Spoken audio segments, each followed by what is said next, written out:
She told me that I would never succeed. She told me that I didn't have the passion to become the artist that I wanted to be. You know what I did? Do you guys want to know what I did? Ipinanganak si Megan Lynne Young noong February 27, 1990. Siya ay isang model, television host at beauty queen na nanalong Miss World Philippines noong 2013, at kalaunan ay kinoronahan bilang Miss World sa taon ding yun. Sa video na ito, sasabihin sayo ni Megan kung ano ang pinakatatago niyang sikreto na nakatulong sa pag-abot ng kanyang mga pangarap.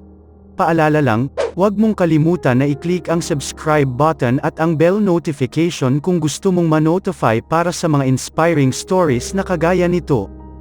Kung ready ka na, narito na ulit si Megan Young. So, I'm the type of person that likes to make scenarios in my head. There's this one time that I had a huge fight with somebody very, very close to me. And I was thinking, what if I bumped into this person? Would it be awkward? Would we have a stare-down moment? What would I do? Would I go up to this person? And would we talk and fight even more? Or would we talk and forgive what needs to be forgiven? I'm still thinking of these scenarios. And you want to know why? Because I lost that chance. I lost that chance to actually talk to this person. So all I have now is scenarios. What if I took that opportunity? What if I actually tried? When I was 13, I was a huge fan of this show. It was an artista reality search. Oh yes. Whew. 13, and I was a Fanay. A person who has a strong interest or admiration for a particular person or thing.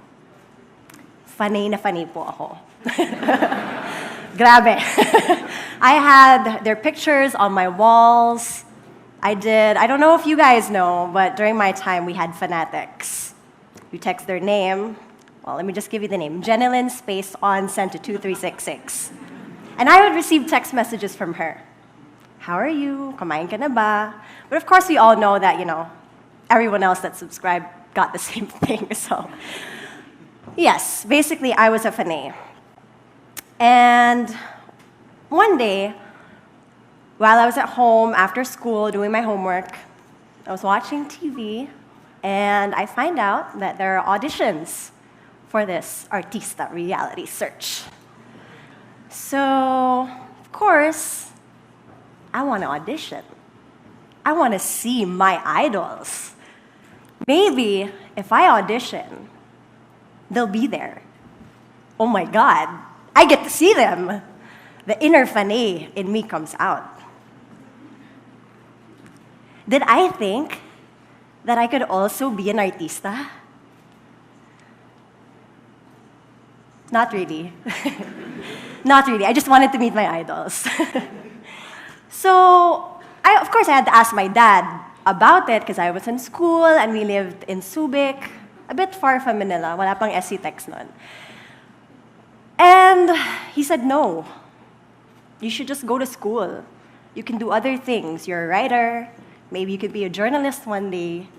But I don't want you to do this artista reality search. So I went to my mom and asked her instead, since he was out of the country. I went against his will. So a couple of my friends and I, we went to the mall, we lined up. I cut in line. Baka ma-meet ko si Lynne kasi. You never know. And I went. I went without my father's permission because I was determined. I was determined that maybe I'll get to meet them one day and have a picture. I dreamed of that. And I believed that I could do it. And I survived the sermon of my dad when he found out when I got home. I kept waiting and waiting and waiting and waiting. And I waited for so long. And that's me in the circle. I got in. Yeah. Had a picture with my idol. So that's the beginning. Of course, a couple of years later, I was already in the industry. And it wasn't everything that I hoped it out to be. It wasn't as glamorous as the magazines or as glamorous as I would watch on TV. I was up 48 hours straight working. Working and crying and sometimes complaining. It was tough. And I was only 14 at that time. When I got a bit older, after a couple of years, I wanted to be an actress na. I wanted to be a host. And I wanted to do well. But people will always have something to say. They will always comment about the way that you walk, the way that you talk, the way that your hair is pulled up, the way that you present yourself as a person, the way that you laugh, or the way that you cry.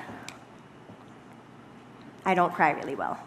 I look like a baby and a tomato when I cry, so that was like one of the comments that really got to me. But I did a workshop one time, an acting workshop at that. And it was for a really great project that I got. But my acting coach was scary. Terror siya. And I couldn't do this one exercise. And she told me that I would never succeed. She told me that I didn't have the passion to become the artist that I wanted to be. She told me that I didn't have the guts for this industry, that I would just drown in it because I couldn't do this one simple exercise. You know what I did? Do you guys want to know what I did? Yes. I cried. I cried really, really hard that night. It was so painful. Oh my God. I wanted to punch her. She was really mean. But you know what? After that, oh, sorry. Hindi dapat blackout. Umiiyak pa ako. Yeah, so after that, I cried really bad. And I thought to myself, was I not good enough? Is what she's saying to me is true? Because, people respect this lady. They respect her so much. She has awards. She's done a lot of shows. And here she is, this credible person, telling me that I will not succeed. Maybe I am not made for this industry because of this one person. Because she is so credible. I cried even more and more, and for a moment I was at a halt. Because I thought that I wasn't good enough, so I didn't try. I thought, maybe I'll just wait again. Like when I waited for the Artista Reality Search. Maybe they'll call me, and a good project will come my way. Maybe I should just wait for that right opportunity. Okay, I'll do that. I'll just wait. Because if something comes along, then it's meant for me. It's meant for me, just like Starstruck. Not a good idea. That was not a good idea. Because trying puts you in the door. It gets you a step further. Success and even happiness are earned. They don't just come your way. It takes a lot of hard work to get there. Even that lady that was screaming at me that I couldn't do it, I knew that she worked hard to get to where she was. And maybe what she was telling me is to try harder.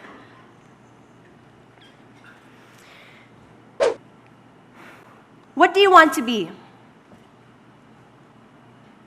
Like Delphin has said, that's what he's asked his students. And for others, it's so easy. Like for kids, they'll answer, I want to be a doctor, I want to be a lawyer. And for me, again, I was at a halt. I didn't know what I wanted to be. Sure, I had a great job, and I had great opportunities. I mean, it's not every day that you can be an actor. It's not every day that you get these kinds of opportunities where you're in front of the camera or doing like magazine shoots. It sounds so cool, but I felt empty. I felt like there was something missing.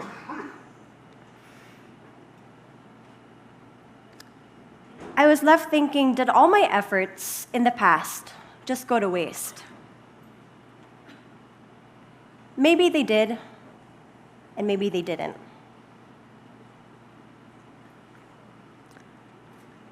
I didn't want my successes and my failures to stop me.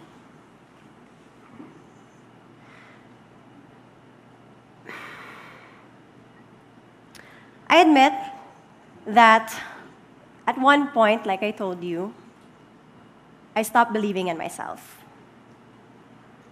But I tried, and tried some more. And I failed a lot. I got rejected a lot. So my self-confidence was at an all-time low this time. But that one friend of mine, with that one simple question, what do you want to be, opened up my eyes. Because I wanted to be something. I wanted to leave a mark in the world. What if I died the next day? What would people remember me as? It didn't have to be big. I could have just been, the great big sister, or the girl that, saved the dog next door. It didn't really matter. But I wanted to make a mark in people's lives, whether it just be my family or my friends. So, kung dati, natatakot ako na gumawa ng isang bagay at mag-take ng risk, I knew that it was time to take that risk and to leave everything behind. So that day, at the coffee shop, I made a phone call. And I left and made my decision. And the rest, they say, is history. Thank you.